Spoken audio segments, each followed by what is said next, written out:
Social media पे अलग अलग टाइप के चाय वाले आपको देखने को मिल रहे हैं। आज के टाइम पे एवरी डे एक नया चाय वाला आ जाता है मार्केट में। कोई जो है रजनीकांत स्टाइल में चाय बेच रहा है, कोई जो है डांस करके चाय बेच रहा है, कोई जो है डॉक्टर चाय वाला है, कोई जो है मॉडल चाय वाली है। पूरे इंडिया में आज के टाइम पे अलग अलग टाइप के काफी सारे जो है चाय वाले आ चुके हैं मार्केट में और सब अपने आप को फेमस करने में लगे पड़े हुए हैं। एक्चुअली ये बिजनेस जो है वो चाय बेचने का नहीं है। ये बिजनेस जो है वो अपने आप को वायरल करना, अपने आप को फेमस करना, इनका मेन बिजनेस मॉडल यही है। फिलहाल इस वीडियो में हम बात करने वाले हैं, क्या आप अपने जमे जमाए बिजनेस को या फिर अपने कैरियर को छोड़ के एक टपरी पे या फिर एक रेस्टोरेंट में चाय का बिजनेस कर सकते हैं और क्या वो करने से आप लाखों करोड़ों रुपए मंथ के कमा सकते हैं या नहीं।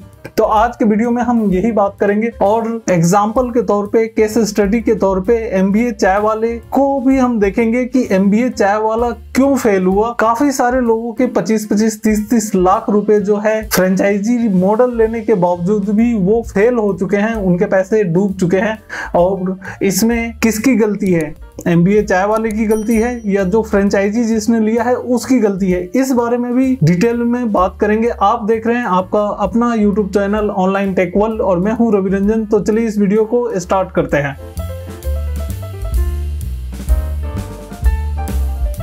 सबसे पहली बात, चाय का बिजनेस क्या स्टार्टअप है।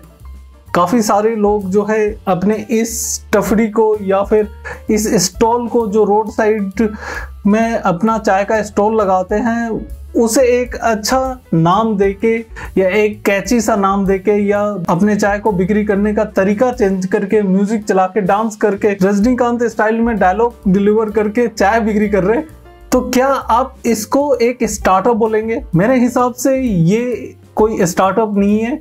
बिकॉज स्टार्टअप का मेन फंडा ही ये होता है कि आप एक नए कॉन्सेप्ट को एक नया बिजनेस मॉडल में कन्वर्ट कर रहे हैं, यानी कि उस टाइप का बिजनेस या उस टाइप का कॉन्सेप्ट मार्केट में पहले एग्जिस्ट नहीं करता है। जबकि चाय, ऐसे ऐसे लोग हैं कि दिन के 10 कप चाय पीते हैं। चाय जो है वो रोजमर्रा की रिक्वायरमेंट है, रोजमर्रा की जरूरत है। तो आप चाय बिक्री करने को स्टार्टअप कैसे कह सकते हो? बिकॉज हर दूसरी गली में जो है एक चाय वाला बैठा होगा, वो चाय बिक्री कर रहा है, तो आप इसको स्टार्टअप कैसे बोल सकते हो? आप कोई यूनिक कॉन्सेप्ट तो नहीं लेकर आए हो। काफी लोग बोलेंगे कि भाई मैकडी बर्गर बिक्री करता है, केएफसी भी करता है, बट वो तो स्टार्टअप है। देखो, वो स्टार्टअप इसलिए है बिकॉज वो मार्केट में पहली बार उन्होंने किया था। दूसरी बात, उनका सारा कंट्रोल होता है, क्वालिटी कंट्रोल होता है। आप दिल्ली के मैकडी में जो बर्गर खाएंगे वही burger same taste, same quality, same price में आपको मुंबई में मिलेगा। सेम चीज आपको चेन्नई में मिलेगा, सेम चीज आपको मेघालय के किसी सिटी या शिलोंग में मिल जाएगा। ओवरऑल इंडिया में सेम चीज ही मिल रहा है उनके हर फ्रेंचाइजी पे। तो वो इस चीज को कमर्शलाइज करके एक स्टार्टअप के तौर पे उन्होंने स्टार्ट किया था। आज के टाइम पे उनका बिजनेस मॉडल काफी सक्सेस है, तो वो अपने बिजनेस मॉडल को एज ए फ्रेंचाइजी लोगों को प्रोवाइड करते हैं। बट किसको करना है, नहीं करना है, वो सोच समझ के करते हैं। ऐसे नहीं कि आपके पास पैसा है और आप उनकी फ्रेंचाइजी लेके बैठ जाओगे और अपने हिसाब से बर्गर बना के बिक्री करना शुरू कर दोगे। ऐसा एकदम नहीं हो सकता। एग्जैक्टली ऐसे ही चाय का बिजनेस आप स्टार्ट कर सकते हैं, लेकिन उसमें भी दो टाइप के बिजनेस मॉडल होते हैं।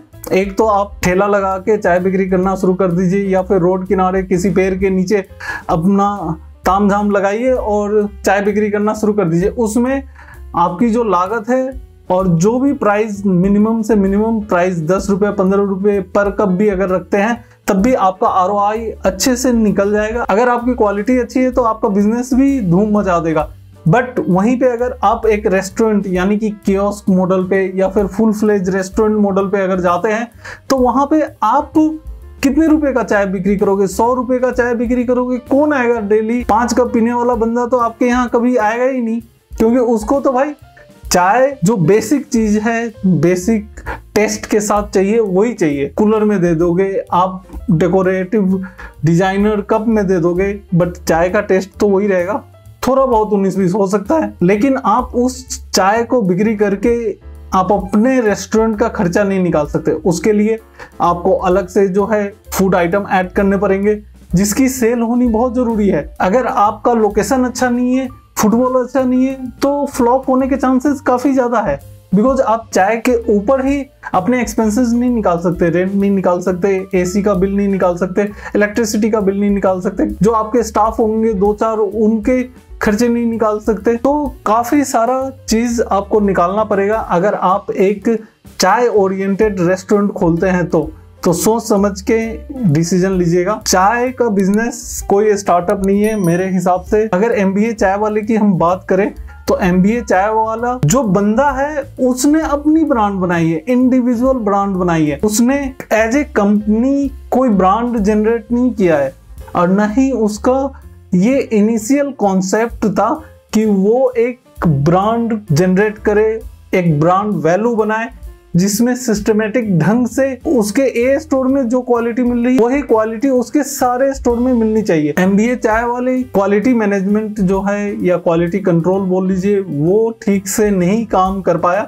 बिकॉज उसने कोई ब्रांड नहीं डेवलप किया। एमबीए चाय वाला एक इंडिविजुअल ब्रांड है, उसने अपनी एक टफरी लगाई जिसका नाम उसने एमबीए चाय वाला रखा और वो वायरल हो गया, वो चल गया। ठीक है, वो चल गया, वो कुछ स्पेशल नहीं बिक्री कर रहा था, वो एक चाय बना के ही बिक्री कर रहा था। लेकिन लोगों को लगा कि भाई एमबीए चाय वाला का नाम हो गया है तो इसकी फ्रेंचाइजी हम ले लेंगे तो हम भी पैसे कमाएंगे। लेके रख दिया भैया, 25-30 लाख रुपए लगा दिया और पैसे आते रहेंगे। ऐसा नहीं होता है। तो एमबीए चाय वाला जो कि मिस्टर प्रफुल्ल बिल्लोरे हैं, उन्होंने अपनी इंडिविजुअल ब्रांडिंग की, उन्होंने कंपनी की ब्रांडिंग नहीं की।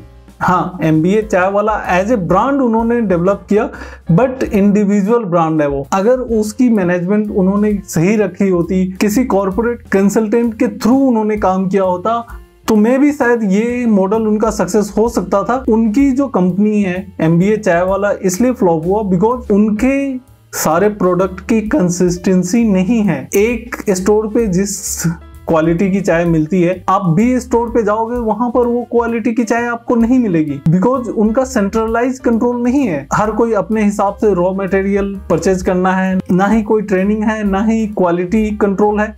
तो इस वजह से जो एमबीए चाय वाला है वो फ्लॉप हुआ है। ऑफ कोर्स उन्होंने जब एक ब्रांड बनाया है तो उसको वो कैश तो करेंगे ही करेंगे, कैश इन द सेंस की फ्रेंचाइजी में बिक्री करेंगे। लेकिन जो फ्रेंचाइजी लेने वाले हैं उनको भी कैलकुलेशन करनी चाहिए कि भाई आप बिजनेस में पैसे लगा रहे हो तो क्या आप इस बिजनेस से पैसे रिटर्न ले सकते हो कि नहीं, कमा सकते हो कि नहीं। इंडिविजुअल किसी ने बोला कि हाँ भाई आपका 10,000 का सेल हो जाएगा, आप ले लो, 20 लाख रुपए दे दो, तो आपने आंख बंद करके 20 लाख रुपए दे दिए। अब नहीं सेल हो रहा है तो अब आप रो रहे हो कि मेरा 20 लाख रुपया डूब गया। अरे भाई, जो फ्रेंचाइजी सेल कर रहा है उसका तो काम ही यही है कि वो अपना फ्रेंचाइजी सेल करे। अगर उसने अपना फ्रेंचाइजी आपको सेल कर दिया, वो ज्यादा कैपेबल बंदा है, वो अपने बिजनेस को मोनेटाइज कर पा रहा है। अगर आप फ्रेंचाइजी लेके बिजनेस नहीं चला पा रहे हो तो वो आपकी कमी है। ऑफ कोर्स मॉडल जो है उसके अंदर कुछ खामियां जरूर है जिसे अगर टाइम रहते हुए, अभी भी लेट नहीं हुआ है, अगर एमबीए चाय वाला चाहे तो टाइम रहते हुए इन चीजों को कंट्रोल कर ले, क्वालिटी कंट्रोल कर ले, अपने मॉडल को थोड़ा ठीक कर ले तो उनका बिजनेस चल सकता है बिकॉज उनका रेस्टोरेंट कैफे का मॉडल है। लेकिन वो चाय के नाम पे अपने बिजनेस को नहीं चला सकते। बहुत सारे इंडिया में ऐसे भी स्टार्टअप है जो चाय सुट्टा बार है, उनकी चाय बहुत नॉर्मल प्राइस पे रहती है, लोग वहां जाते हैं, पीते हैं, साथ में खाना वाना भी खाते हैं, लेकिन ठीक है, मतलब ज्यादा पॉकेट पे असर नहीं करता है तो लोग बार बार वहां रिटर्न जाना पसंद करते हैं। बट वहीं पे एमबीए चाय वाले की अगर आप मेन्यू देखेंगे तो चाय 100 रुपए की है, 90 रुपए की है, तो कौन दिन में 4 बार चाय पिएगा 90 रुपए का। कॉफी कोई पी सकता है बिकॉज वो एक स्टेटस वाली बात है कि स्टारबक्स के अंदर आप बिना कॉफी लिए हुए भी घंटों बैठ सकते हैं, आपको कोई आगे कुछ नहीं बोलेगा कि भैया आप नहीं कुछ कर रहे हो तो यहाँ क्यों बैठे हुए हो। तो उनका एक अपना बिजनेस मॉडल है जिसे वो अच्छे से एग्जीक्यूट कर रहे हैं, उसी की वजह से उनकी ब्रांड बिल्डिंग हो रही है। बट यहाँ पे ऐसा कोई आपका प्लस पॉइंट नहीं है। और सबसे बड़ी बात कि आप एक चाय बिक्री करने को स्टार्टअप बोल रहे हो तो भाई साहब स्टार्टअप इसे नहीं बोलते हैं, ये बहुत पुराना कॉन्सेप्ट है और इंडिया में हर किसी के घर में चाय बनती है, हर कोई चाय पीता है, दिन में 2 बार 4 बार 10 बार चाय पीता है। तो ये कोई नया चीज नहीं है। अगर आप कुछ नया इनोवेटिव चीज लेकर आते, नया इनोवेटिव टेक्नोलॉजी लेके आते, तो उसे आप स्टार्टअप अगर बोलते हो तो वो एक स्टार्टअप माना जाएगा। तो अगर आप किसी भी बिजनेस में इन्वेस्ट कर रहे हैं, ना कि सिर्फ चाय वाले की बात मैं कर रहा हूँ, चाहे किसी भी टाइप का बिजनेस है, अगर आप उसमें कोई भी मनी से रिलेटेड डिसीजन ले रहे हैं तो पहले आप अपने हिसाब से कैलकुलेट कीजिए, आप अपना दिमाग लगाइए, बिकॉज पैसा आपका लग रहा है। अगर आप कैलकुलेट नहीं कर पा रहे हैं, आपको समझ में नहीं आ रहा है कि इसमें अगर मैं पैसे लगाऊंगा तो उससे मुझे प्रॉफिट होगी या नहीं होगी, मैं इस बिजनेस को रन कर सकता हूं कि नहीं कर सकता हूं, तब तक आप उस बिजनेस में ना ही इन्वेस्टमेंट करें और ना ही अपना टाइम लगाएं। MBA चाय वाले के कुछ आउटलेट जो है जहां पर फुटफॉल अधिक है, जहां का लोकेशन अच्छा है, वहां पे चल रहे हैं। बिकॉज सबसे बड़ा मेन फैक्टर यह है कि जो भी ओनर है फ्रेंचाइजी का, वो खुद टाइम वहां पर दे रहा है और ये भी देख रहा है कि अपने बिजनेस को कैसे ग्रो करूं मैं। जब भी आप किसी भी कंपनी का फ्रेंचाइजी मॉडल लेते हैं तो आपको हर चीज देखनी होती है। क्या ये बिजनेस मॉडल सक्सेस होगा मेरे एरिया में? क्या मैं इस बिजनेस मॉडल से प्रॉफिट जनरेट कर पाऊंगा? क्या मैं इस बिजनेस मॉडल को मल्टीप्लाई कर पाऊंगा? और जो मेरी इन्वेस्टमेंट है वो ROI मेरी आ सकेगी या नहीं आ सकेगी? ये कैलकुलेट करना आपका काम है। ऑफ कोर्स जो फ्रेंचाइजी देने वाला है उसको तो पैसे मिल रहे हैं, उसका बिजनेस है ये कि वो अपनी फ्रेंचाइजी आगे किसी को बिक्री करे। तो आप 100% उसके ऊपर ब्लेम नहीं डाल सकते हो, आपको भी रेस्पॉन्सिबिलिटी लेनी चाहिए। और आप पैसे लगा रहे हो तो 100% आपकी रिस्पॉन्सिबिलिटी है।